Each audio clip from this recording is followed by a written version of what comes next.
What if the reason you're exhausted isn't your students? It's how you're teaching. If you're a teacher, especially an English teacher, you've probably felt it. That quiet exhaustion that no one talks about.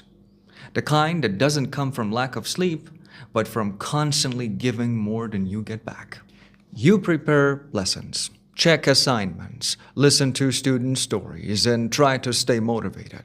Even when resources are limited, expectations keep rising, and appreciation seems to shrink. At some point, many teachers begin to wonder, is it me? Am I not passionate enough anymore? The truth is, it's not you. It's the system. It's the imbalance between emotional labor, institutional demand, and personal recovery. So today's episode is for all teachers, especially English teachers, who love their job but are slowly running out of energy.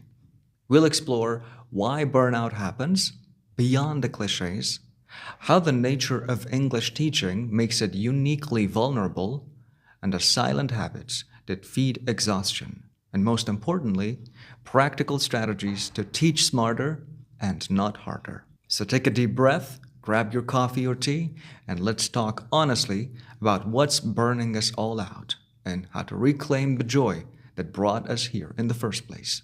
Burnout isn't just being tired.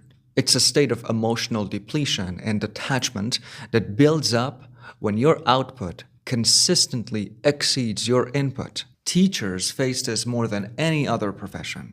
You might ask why? Well, because our work depends on emotional presence, listening, encouraging, adapting, empathizing, all while managing deadlines, lesson plans, and sometimes 30 different personalities in a single classroom. But English teachers have an extra layer. We're not just teaching grammar and vocabulary. We are teaching confidence, identity, and global communication. We carry our students' fears of sounding wrong, their insecurities about accents, and their frustration with slow progress. That emotional weight accumulates. You may recognize signs of burnout in yourself if you feel indifferent toward lessons that once excited you, dread feedback sessions, or even opening your messages, feeling guilty for wanting time off, constantly say, I'll rest after this term, but never do. And the irony? Well, burnout often hits the most dedicated teachers, the ones who care deeply. Because the more you care, the more invisible pressure you absorb. Let's look at something most teacher training programs never address: the psychological paradox of English teaching. We're expected to be culturally aware, yet neutral, emotionally supportive, yet professional, creative, yet compliant with institutional syllabi, globally minded, yet locally underpaid. That tension wears you down over time. Add to that the performance pressure, having to constantly sound fluent, motivated, and inspiring even when your personal life is struggling or your mental health is low. Many Iranian teachers and teachers in similar contexts face another challenge: a lack of systemic support. Salaries don't match workload, training resources are outdated, and professional recognition is minimal. Yet teachers keep pushing forward, trying to maintain excellence in a system that doesn't always value it. That's why burnout isn't just a personal issue, it's a structural one. But while we can't always change the system overnight, we can change how we function within it. Here are 3 hidden drivers of teacher burnout that most discussions miss. 1. Cognitive overload. You're juggling dozens of micro decisions every hour, correcting, assessing, encouraging, redirecting attention, managing tech, managing time, while your brain is constantly on. Use automation and batching. Prepare reusable templates for feedback. Batch similar tasks together. Offload cognitive effort wherever possible. 2. Emotional contagion. Students' stress, fear, and frustration subtly transfer to you, especially if you're empathetic. It's called emotional contagion. So the solution is that you need to create emotional boundaries. After class, take 2 minutes of silence before touching your phone or starting another task. Breathe. Separate your energy from your students. 3. Identity fusion. Many teachers link their entire self-worth to teaching success.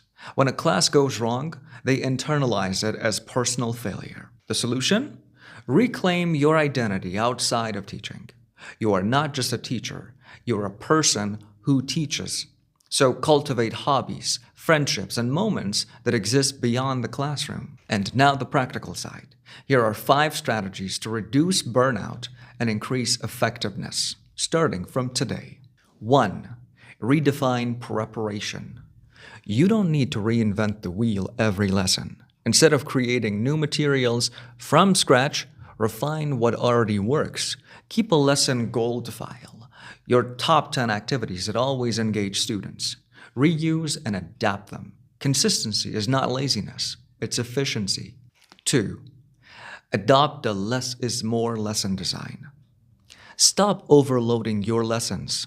One powerful task with clear reflection beats 5 rushed exercises. And ask yourself, what's the emotional and linguistic goal of this lesson? Then cut everything that doesn't serve that goal. 3. Shift from performance to process. Your job isn't to perform English perfectly every day. It's to model learning. Show vulnerability. Admit when you don't know something. When teachers show humanity, students relax, and you save mental energy by not pretending. 4. Schedule emotional recovery. Don't leave rest a chance. Treat recovery like a lesson plan. For example, no class prep after 9 p.m. or 1 full day per week without teaching talk. Micro breaks after every 2 classes. Stretch, breathe, look outside. Small boundaries protect big energy. 5. Use reflection, not rumination. After a tough day, don't replay mistakes. Reflect instead. Ask yourself, what drained me? What energized me? What will I keep or change tomorrow? This reframes your experience from emotional fatigue to professional growth. Teacher burnout is a global phenomenon, but how it manifests depends on where you teach. In many Western countries, in many Western contexts, teachers face bureaucratic overload, paperwork, parental pressure, performance evaluation. In many Asian and Middle Eastern contexts, teachers face economic stress and social undervaluation. Yet across cultures, the pattern is identical. Passionate teachers slowly lose their spark because systems reward endurance, not insight. That's why conversations like this matter. When teachers share their experiences, Iranian, Indian, American, Filipino, or Turkish, we realize burnout is not a personal flaw. It's a shared human struggle in a flawed system. But it's also an opportunity, because the teachers who learn to protect their mental space and redesign their methods become not only more effective, but also more fulfilled. Here's a 5-step practice that you can use weekly to prevent burnout and sustain motivation. 1. Check in. 5 minutes. Ask yourself, how do I feel about teaching today? Write the answer honestly. Awareness precedes change. 2. Declutter. Only for 10 minutes. Delete, archive, or simplify one digital or mental burden. Old slides, duplicate plans, unnecessary notes. 3. Celebrate one win, big or small, a smile, a question, a breakthrough, recorded in a teacher wins notebook. 4. Learn one new thing. Watch a movie, a video, read an article, or talk to a colleague. Not for necessity, but for curiosity. 5. Reconnect.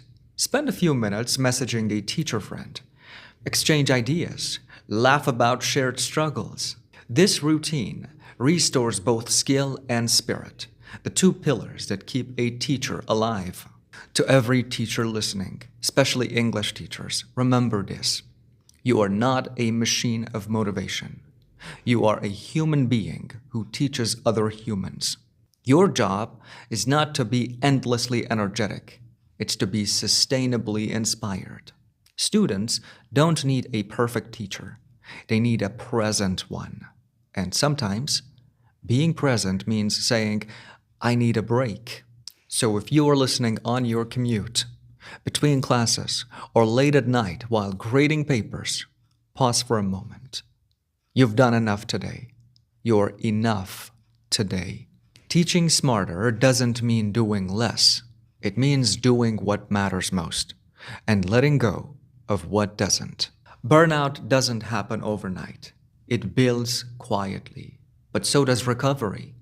Each small change you make today, like setting a boundary, simplifying a lesson, or celebrating a win, chips away at exhaustion and rebuilds joy that made you a teacher in the first place.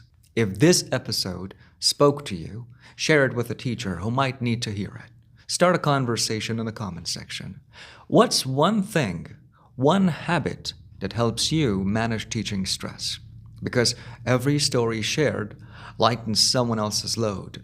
Until next time, I'm Abbas Salahshour, and this is the LinguaFox podcast, where teachers and learners come together, not just to survive, but to grow. And remember, you don't have to teach harder. You just have to teach smarter. See you in the next episode.